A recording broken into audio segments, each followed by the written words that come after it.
Shalom, shalom, frères et sœurs en Christ, et bienvenue à la Rhapsodie du mardi 12 avril 2022.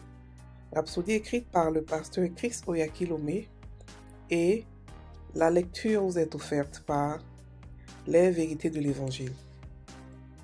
Le thème d'aujourd'hui est la fontaine en vous, et le verset est de Jean 7, verset 38, qui dit: celui qui croit en moi, des fleuves d'eau vive couleront de son sein, comme dit l'Écriture. Alléluia. Le pasteur Christ dit, c'est vraiment remarquable. Jésus a dit que du plus profond de votre être coulent des flots d'eau vive. Cette eau vive jaillit sous forme de paroles inspirées par le Saint-Esprit qui habite en vous. Jérémie 2, verset 13 parle de citernes crevassées qui ne peuvent retenir de l'eau. Ici, il ne s'agit pas de vous. Le Saint-Esprit en vous est une source d'eau vive, jaillissant de votre sein sous forme de paroles de vie. Il y a deux choses qui caractérisent les paroles que nous prononçons: la justice et le salut. Ainsi, nous déclarons des paroles de justice et des paroles de salut. Nos paroles conduisent les hommes à la justice et au salut. Par conséquent, c'est nous qui faisons passer les hommes à la justice et les amenons au salut. Alléluia.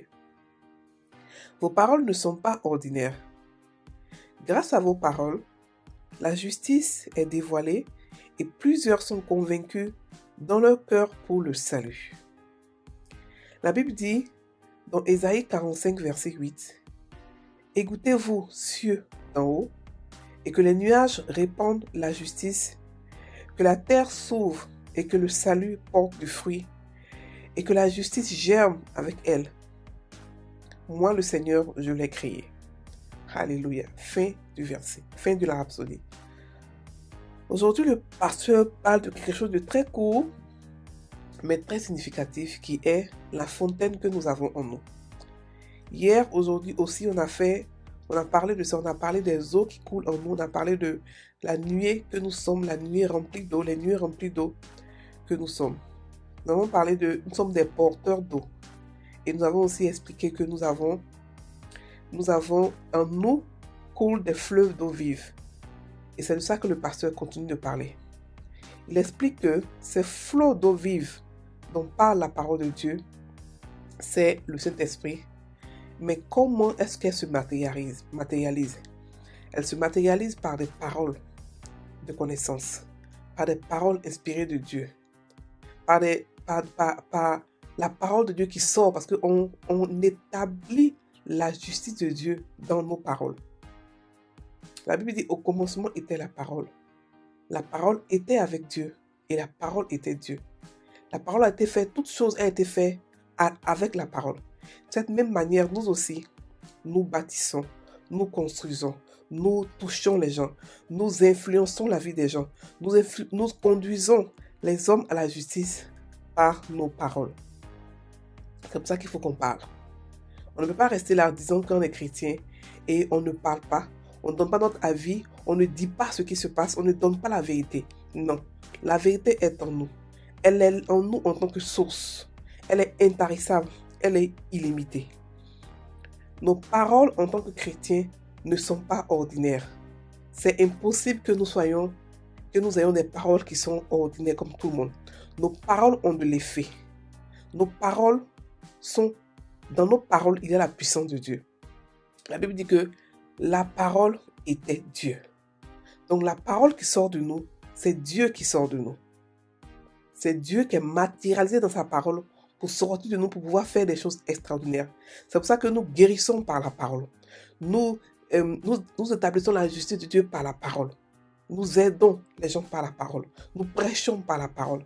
Notre âme que nous avons, une des âmes les plus puissantes que nous avons, c'est la parole de Dieu. Alléluia. Et nous devons comprendre que la parole de Dieu est tellement importante pour nous que nous devons tous les jours être dans la parole, pour devenir la parole. Parce que nous sommes nés de la parole. Nous avons ce pouvoir-là de devenir pleinement la parole de Dieu. Alléluia.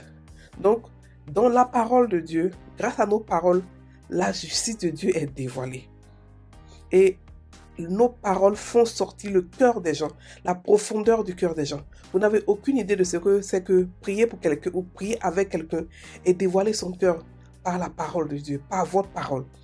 Vous n'avez aucune idée de ce que vous dites pour la personne, de ce que vous priez pour la personne. Mais lorsque vous priez, Dieu vous révèle son cœur et vous le faites sortir par la parole. Donc, on doit d'abord faire entrer la parole de Dieu dans notre cœur et ensuite la faire ressortir sous forme de fontaine pour bénir notre peuple, pour bénir tout ce qui est autour de nous, pour bénir tout ce qui nous environne, parce que nous sommes des sources de bénédiction. Alléluia. Nous avons des fleuves qui coulent en nous et nous devons le faire sortir par la parole de Dieu. Et nos paroles sont imprégnées de puissance. Nos paroles apportent le salut. Nos paroles apportent la guérison. Nous ne sommes pas ordinaires, frères et sœurs en Christ. Nous ne sommes pas. Il est impossible pour nous d'être ordinaires. C'est pour cela que nous devons méditer la parole. Nous devons l'étudier. Parce que la parole de Dieu en nous est une arme, est puissante. Elle ne sort pas comme ça. N'importe quel chrétien n'a pas une... C'est pour ça qu'on ne doit pas maudire. On ne doit pas prier contre nos ennemis, mais on doit prier pour nos ennemis. Parce que nos paroles sont sanctifiées. L'être ordinaire, l'homme ordinaire, sans Dieu, a déjà une parole puissante. Il peut changer sa vie rien que par sa parole. Donc imaginez la parole d'un enfant de Dieu. La parole qui est sanctifiée, qui vient d'un enfant de Dieu. C'est-à-dire que c'est la parole de Dieu directe qui sort de la bouche d'un enfant de Dieu. Cette parole-là est aussi puissante, et même plus puissante que la parole d'un païen. Donc nous devons savoir qu'avec nos paroles, nous prions. Nous faisons entrer la parole de Dieu dans notre bouche et nous la faisons sortir. Nous faisons entrer la parole de Dieu dans notre esprit. Nous la faisons sortir par la bouche. Et la parole ne rentre pas dans le cœur sans avoir fait de l'effet, sans avoir transformé, sans avoir fait ce qu'il faut faire avant de ressortir. Et lorsqu'elle ressort encore plus puissante. Alléluia. Donc frères et sœurs, je vous exhorte à beaucoup étudier la parole, à beaucoup méditer la parole, pas de la lire, mais de la méditer et de l'étudier. C'est complètement différent. La parole de Dieu a un secret. La parole de Dieu est remplie de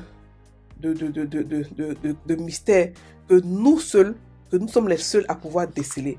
Nous sommes les seuls à pouvoir voir ce mystère. Parce qu'un païen lit la parole de Dieu, il ne voit pas ça, il voit ça complètement différent qu'un chrétien à qui a été donné le Saint-Esprit pour comprendre la parole de Dieu. Alléluia.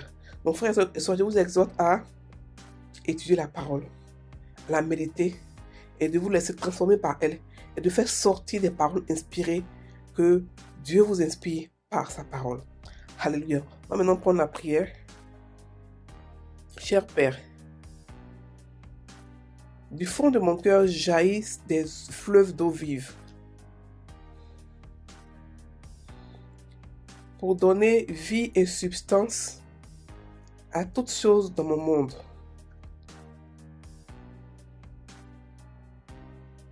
Et dans mon environnement. Mes paroles sont imprégnées de puissance divine.